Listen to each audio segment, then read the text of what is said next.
what's up? Welcome back. If you are new here, thank you so much for clicking on this video. I am Regina Monique, and on this channel, I share faith-based content to help us live courageously for God. You might be asking yourself, why courageously? Well, that's because it takes courage to live righteously and obey God in every area of our life.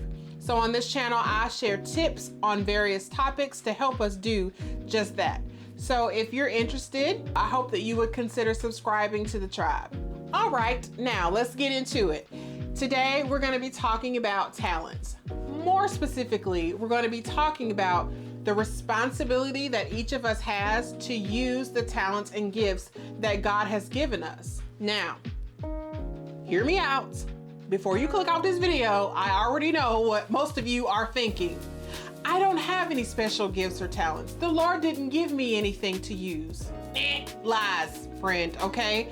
Every last one of us has been given something by God. You may not know what it is. You may not have yet discovered it. Or maybe you do, but anyway, we'll get to that. But each one of us has something that God has given us that we have a responsibility to use for Him. And that thing that He has given each one of us, He has given it to us according to our own unique abilities. Now, let's look at a passage of scripture that will help us see the illustration of our responsibility that we have to use our gifts. Everything's in the Bible, baby. In Matthew chapter 25, we see Jesus here, sweet Jesus. Oh, how I love Him. That He is teaching to the people. And when Jesus taught, He always spoke in parables. And in this parable, Jesus was teaching on how we should be ready for the kingdom of heaven to come. Starting in verse 14, it says, "Again, it," talking about the kingdom of heaven, "will be like a man going on a journey, who called his servants and entrusted his wealth to them.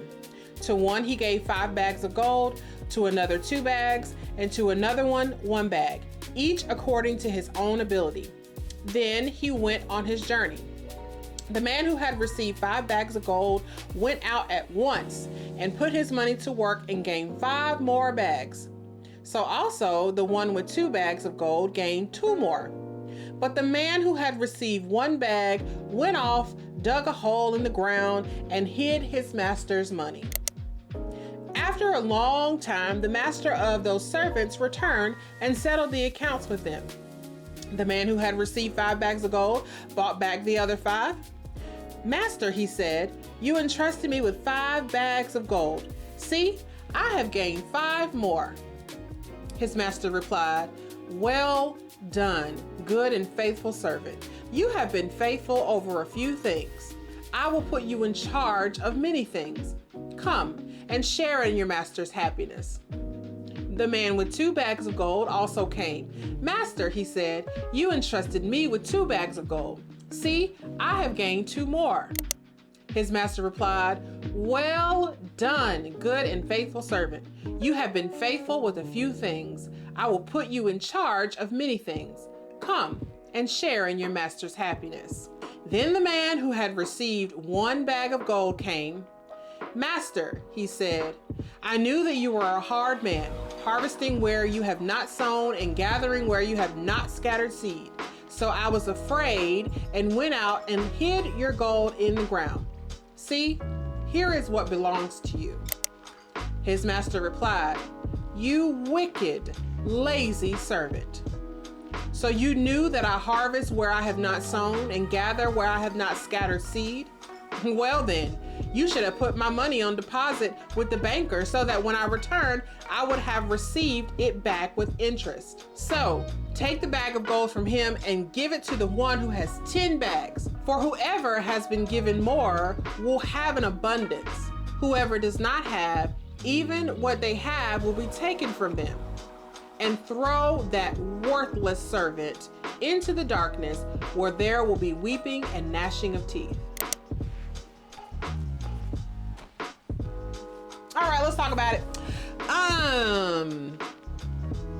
So it's important to understand that, like I said, Jesus spoke in parables, And he spoke in parables to give us something comparable to relate to, right? So let's talk about the things that we can relate to in this story.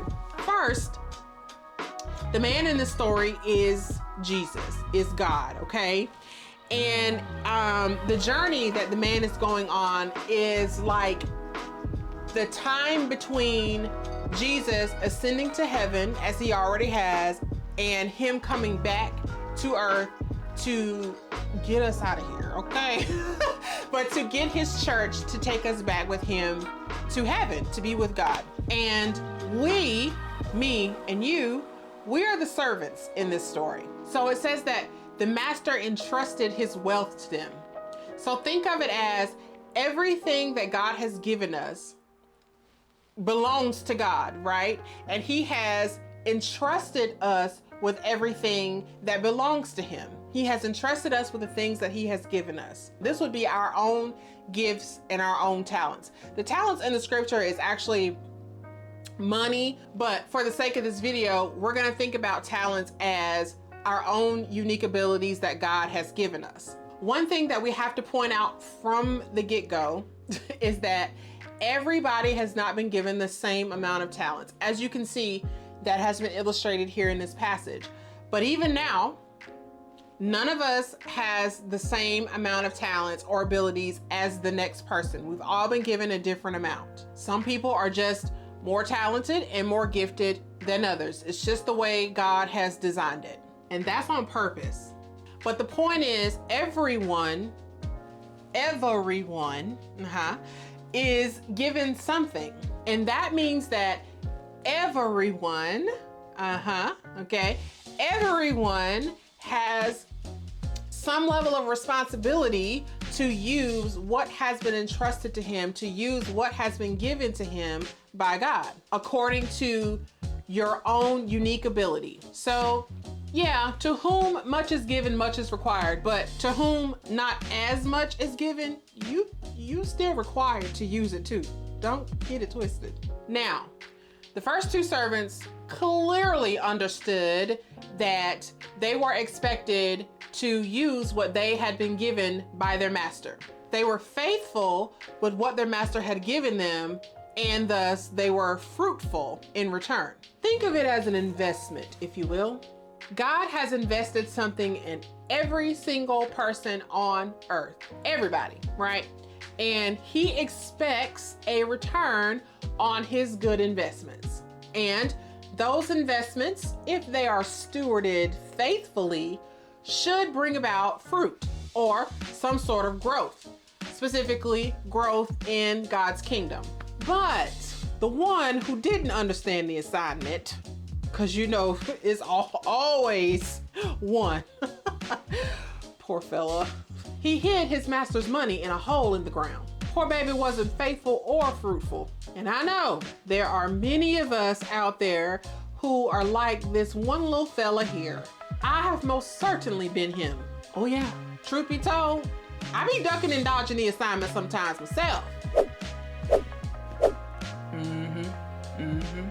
There are many of us who hide our gifts and our talents.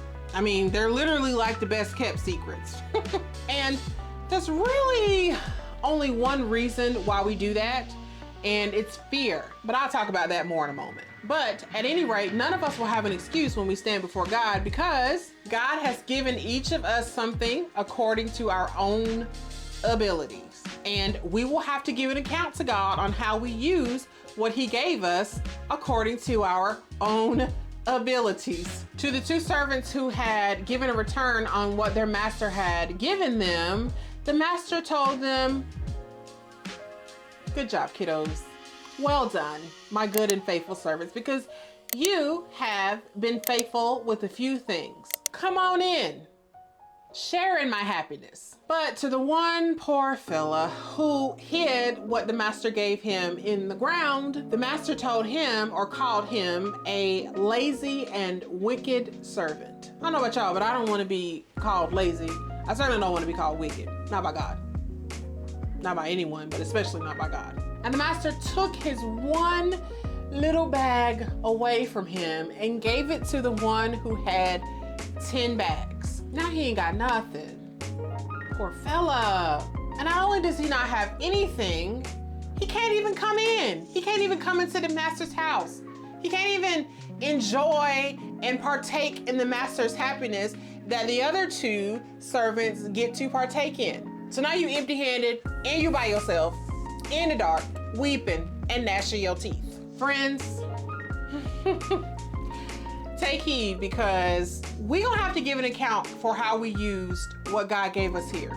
We will not have any excuses to give him as to why we didn't use the talents that he entrusted us with, why we did not use them and be faithful with them to be fruitful in his kingdom.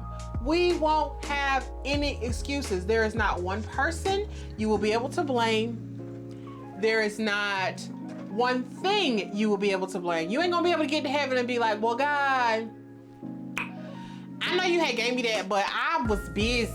I never had time. I just had a lot going on. I wanted to use it, but like, God is not, he ain't gonna wanna hear none of that. You understand? We have a responsibility, and that's another thing.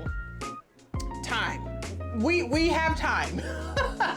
Don't use time as an excuse. We all get the same 24 hours in the day. He ain't gonna wanna hear it, y'all. He ain't gonna wanna hear it. You're not gonna be able to say, well, I'm not as good as, you know, such and such person. Each person, like I said, has been given a special gift according to their ability. You cannot compare yourself to other people because you are not made like the other person on purpose. You cannot also covet or want to have something that someone else has because God did not give you the same ability that he gave the other person to be able to function with that talent or that gift. He ain't gonna wanna hear that. You know what I'm saying? He gave everybody something according to their own unique ability. So whatever God has given you, he knows what you can do, and he expects you to do what only you can do with what he has given you. So we have to ask ourselves, what are we doing with our gifts and our talents now, so that we don't find ourselves like the one guy who was counted out when Jesus returns? How are we spending our time? Literally all the time you have in a day, right? Are you using some of your time to really be about God's business and to really be using your talents and your gifts for God? We can't let time be a hindrance to why we don't use our gifts, because yes, we all have jobs, we all have careers, hobbies, families, you know, all of these things that we spend time doing or spend time attending to every day. But you can still be using your gifts and your talents while you are doing these everyday things. You know, like you have to learn to incorporate your gifts in your time. You have to be intentional about using your gifts and your talents, even in things that take up a lot of our time. You can squeeze them on in there. You got to figure that out. Now, of course, we do have to be mindful that we're not breaking any rules, and I understand that, especially in the workplace. But depending upon what your gift or your talent is, you might be able to work that thing on in there. I'm just saying. We can't be so consumed with doing the everyday things that in and of themselves are not gonna bring us a reward, that we completely disregard the things that will ultimately bring us a reward if we intentionally become faithful to those things. You know, I have often said to quite a few people that I work for the institution or the company that I work for, but I serve God. So even though I might be working, I still have to figure out how I can serve God by serving others. So I'm gonna work in some of the things or gifts and talents that God has given me to serve his people. It might look a little different depending on who I'm talking to or what I'm doing, but I'm being intentional about making sure I'm incorporating those gifts and those talents in my everyday activities. Another thing we have to be mindful of that I think will really help us is we have to be wise about how we're using our talents too, and where we're using our talents. Are you using your talents for God's glory? Are you using your talents to be fruitful in the kingdom, or are you using your talents for the world, for worldly reasons? Now, let me make the distinction. There is a difference between using your talents in the world and using your talents for the world. I live in the world. You live in the world too, okay? So we can't get out the world. We here now. But am I gonna use my talents to bring glory to myself, to gain accolades and prestige and honor for myself? Are we using our gifts to really glorify God in the world so that the world can see God through our gifts? There is a huge difference, and I need y'all to see that. I'm a singer. God has given me the very unique musical ear, okay? I'm very musically inclined. And certainly, yeah, when I was in the world, and when I was kind of halfway in the church, let me be honest too, but there was a time where I was going out to clubs and to bars and, you know, and singing and using my gift there. And I wasn't using it for the glory of God. I was using it for the glory of myself, okay? But now I sing in church. I sing, you know, to encourage fellow believers. I sing to, in hopes, bring new believers to Christ. I sing for the glory of God so that God may be glorified through my gifts, so that people may see God's glory through my gifts. I'm using my gift for the kingdom. I don't know what it is for you. I don't know what your special gift is, but ask yourself, how am I using my gift? Is it to glorify me and to fulfill something in the world? Or is it to bring God's glory and to have him glorified to the world? True story. I remember this one time I had this audition for something, which I will not say in this video, but I had this singing audition for something. And I remember coming back home after not doing well at the audition, and I was so discouraged. I was so discouraged because I just wanted to sing. I just wanted to be a singer. I wanted to be famous. That was my heart. That's where my heart was. And I was talking to a sister in the church where I was going to at the time, and I was telling her that I was discouraged and I was upset and just really, really disappointed because it didn't go the way I wanted it to go. And she looked me squarely in my face and she said, "But we need you here." Need I say more? You know, like, and she was right. She was totally right. Now, I couldn't see it at the time, but I was so concerned about using the gift and the talent that God had given me to sing for the world that I completely neglected or was blinded to the fact that what God had given me needed to be used in the church to serve his kingdom right where I was. And in retrospect, now that I look at it, every time I've had like an audition or something like that, so a lot of them would work out, but most of them, especially if they were kind of, you know, the bigger ones, they wouldn't work out because, watch my last video on motives, because my motivation for wanting to have that work out for me were wrong. And God wouldn't let it happen because he knew that where I needed to be, where I needed to serve, where I needed to use my gift was for him and in his kingdom. I needed to be faithful to what he had given to me in the kingdom. It didn't feel good at the time, but I'm grateful for it now. And the last thing we need to consider when we think about using or how we're using our gifts and our talents and the things that God has entrusted us with is we really need to be worried about what God has given each one of us individually. Like, for real. Like, you don't have time to be comparing yourself or comparing what you have to what somebody else has. How are you managing what you have? It's not about how much you have. It's never about how much you have. It's how you manage what you have. The two who had 5 and 2 bags, they managed it very well.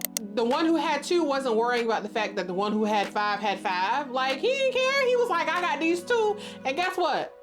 I'm gonna do what I gotta do with these 2. Okay, and then when he come back, I'm gonna be ready. I'm gonna be ready. It says that the one who had 5, he immediately, like as soon as God had given him, or the master had given him his 5 talents, he at once immediately went and invested, right? He used them. He was faithful with them immediately. He ain't had time to think about nobody else or what nobody else was doing, what nobody else had. He managed what he had been given. So how are you managing what you have been given? Because you have something. You do. You have something. You need to figure out what it is, maybe, but every one of us, and I will keep saying it, has something that we have been given by God, that God has entrusted us with to use, to be faithful with for the kingdom, to be fruitful in the kingdom. And in conclusion, the last thing I want to say is, earlier I mentioned that the reason why people who have talents, maybe they hide behind them, or they don't use them, or they don't share them with people, is because of fear. That's really the only reason why people don't use their talents, is because they're afraid. For whatever reason, they have fear. But let me remind you that fear is of the enemy, baby. Fear is of the enemy. God has not given us a spirit of fear. That's Bible.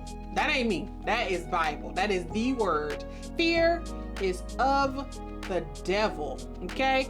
And if the enemy can make you afraid of something, especially if something that is in you, that God placed specifically in you, if he can make you afraid of that thing, anything really, he can take you out. Don't let fear keep you from missing out on the master's happiness. Don't let fear keep you locked out, weeping and gnashing your teeth. If you're not using your gifts, find out why you're afraid. Find out why you are letting the enemy keep you paralyzed with fear. Because here's the thing, fear is of the enemy. When we are fearful of doing something, God is completely out of it at that point. So fear causes us to think about ourselves too much, which is the problem. Right? It causes us to think about ourselves too much. And when we think about ourselves too much, we think about God. But if you could just have a little bit of courage, right? This channel is about helping us live courageously. If you could have a little bit of courage and just step out on faith and use your gifts for God, make it about God, not about you. I used to be so scared to get on here and make these videos. Even when I first started singing, like I used to be so nervous to sing in front of people. Now I'll sing in front of anybody, I'll do anything. I actually have an uncle who always says to me every time I see him, you just have no fear. You just have no fear. And I'm like, Uncle, it ain't me. I promise you, it ain't me. Because if it was me, baby, I wouldn't do it. You know what I'm saying? But I have the courage and the strength of God, because that's who I'm doing it for. I make these videos because I'm trying to glorify God. I'm trying to help y'all see God, right? It's not about me. When you take yourself out of it, when you take the fear out of it, you can do anything. You can do anything, including using what the Lord has given you. He's already given you the ability. You have the ability. We know this. He has given each one of us a talent or a gift according to our unique ability. So it's not that you can't do it. You can do it. You have it in you to do it. But you gotta put that fear aside. You gotta get that enemy out your ear. Because first of all, he a liar. Okay, he be lying. He be lying. You know this. He's a liar. He's a father of lies. That's what he does. Get him out your ear. Get in this truth, right? Put truth in your mind. Start believing the truth of who God says you are. You are equipped. You are equipped to do the work of the Lord. You just have to believe it. So if you're afraid, don't let fear stop you, because it ain't even real. False evidence appearing real. That's what fear means. And the devil is a liar. So don't be afraid, okay? Listen, guys, we all have the responsibility of using our gifts. We don't want to get to heaven. At least I don't. I don't want to get to heaven and God look at me and ask me, so, Gina, what did you do with what I gave you? And then I don't really have a good answer. I don't really want that to be my experience, right? I want to make sure that I am being faithful with what the Lord has given me. And I want you to do the same with whatever that is. If you don't know what that is, be intentional about figuring that out. Figure it out. You have it. It's in you. It's in you. Every one of us has something. And even if we feel like we don't have nothing, I promise you this is the last thing I'm going to say. We all have the word of God. To those of us who know the truth and believe the truth, we have the gospel of Jesus. We can be faithful and fruitful with that. We all have that, right? So if you don't specifically know what your unique gift or talent is that God has given you, you have the word of God. Start there. Start there. All right. That's it. That's all I want to say. If you found value in this video, make sure you give it a thumbs up, please, as it does help us to reach more people. And if you haven't already done so, make sure you subscribe to the tribe. What you waiting on? Come on. Come on. We'd love to have you. Make sure you turn on your notifications so that you do not miss anything else I have coming up in the future. Thank you guys so much for watching. I love y'all. Bye.